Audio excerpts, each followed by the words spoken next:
Hello everyone, I'm meteorologist Charlie Ironmonger. Thank you so much for joining me today for your 2 p.m. news and weather update from the First Alert Desk. Now we've got news out of Pitt County where the suspect in the triple homicide is still in a state mental hospital. David Lever was not at this morning's status hearing, which took place at the Pitt County Jail. The 55-year-old Pitt County man is accused of the January 10th murders of Eric Reyes, who was found shot in the driveway of his Forest Acres Drive home, as well as Anthony and Paula Gribble. The Gribbles were killed at their Peace Court home shortly after Reyes was gunned down, according to deputies. Now, autopsies released this summer said all three victims were shot multiple times. Court documents say Lever admitted shooting the Gribbles to their son, who held the man at gunpoint until deputies arrived. An attorney for Lever told WITN they are still waiting to see if the man is fit to stand trial. During the last hearing in October, prosecutors told the judge they had planned to seek the death penalty against Lever. The next hearing for the triple murder suspect has been set for March 6th. While there have been people placed on death row, North Carolina hasn't put anyone to death since 2006 due to legal challenges. Now we want to turn to news out of Raleigh, where we have recorded, unfortunately, another flu death in the state.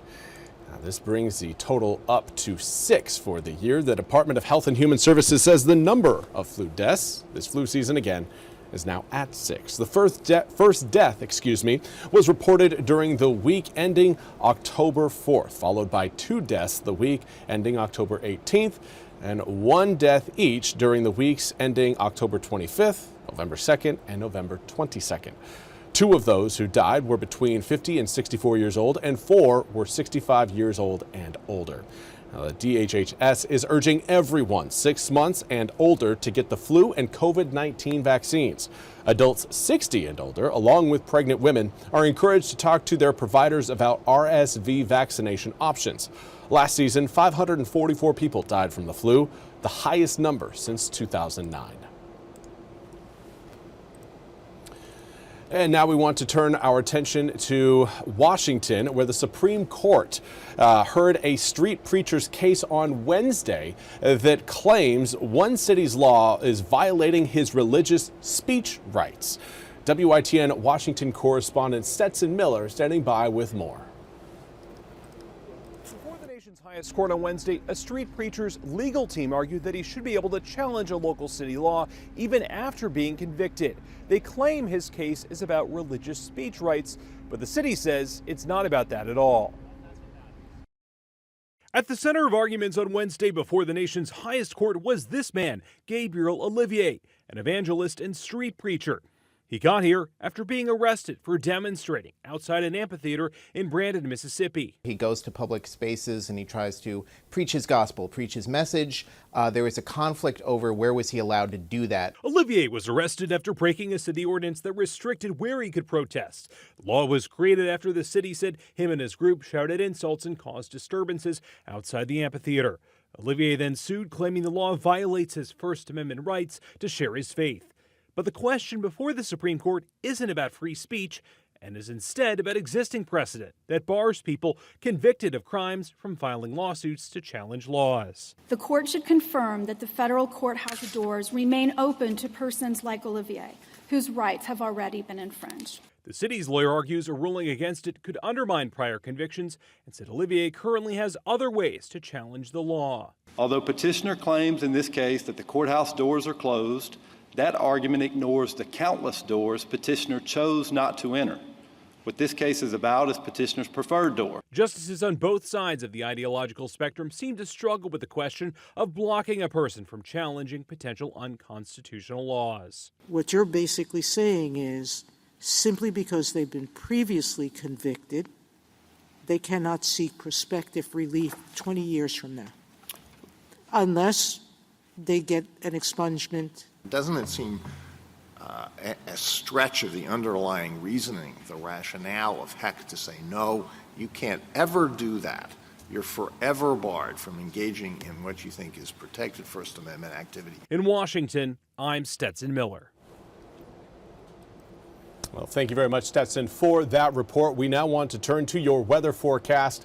Today is the transition day from the sunshine we had yesterday to what will be a wet and rainy day coming up tomorrow. We will start to see some of those raindrops get squeezed out of the clouds as we head towards 5, 6, and 7 p.m. tonight. Going to be very light raindrops initially, but coming up for tomorrow, we could certainly see some heavier stuff start to come down. Here's kind of a look at what we're watching across the southeastern United States. Right now, a bulk of the rain currently across Georgia and moving into South Carolina. South Carolina slowly starting to turn green. That will be us coming up later on tonight, more so into tomorrow. However, everybody's going to wake up to rain as we head into your Friday morning. Let's take a look at how it all plays out. Again, light showers coming up this evening. 5, 6, 7 p.m. We'll start to see those light drops stretch across the east, and that activity will only increase as we make our way towards sunrise on Friday.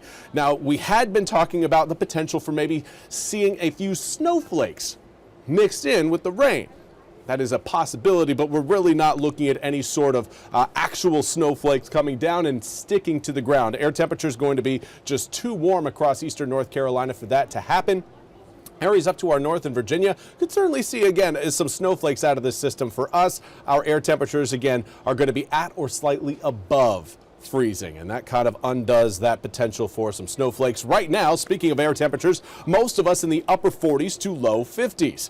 It is again a cooler than average day. Coming up for tomorrow, we again are going to be cooler than average. Seeing more of a northwesterly wind at around 4 to 8 miles an hour out of the northwest right now is certainly keeping air temperatures capped. Zooming the picture out a little bit further, you can tell we've got an area of low pressure that's going to be rolling its way closer to the east, and it's going to gather up all that moisture across the Gulf Coast states and send it into the east as we make our way through tomorrow. Now, a secondary system will be trailing that one, and that keeps the rain in the forecast over the upcoming weekend, particularly for those of you watching south of Highway 264. That's where I think we'll have a better opportunity for extended rain as we head through both Saturday, Sunday, and even Monday.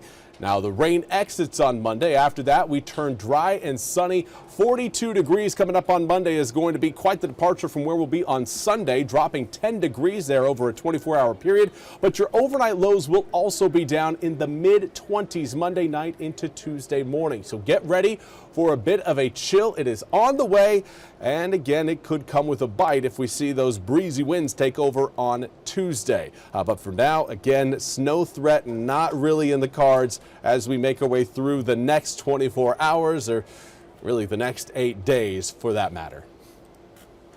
Well, that's all we have time for today's 2 p.m. news and weather update from the First Alert Desk. I want to thank you all so much for joining me. We'll be back with more news and weather coming up at the top of the hour. Until then, have a fantastic rest of your Tuesday. We'll see you back here coming up at 3.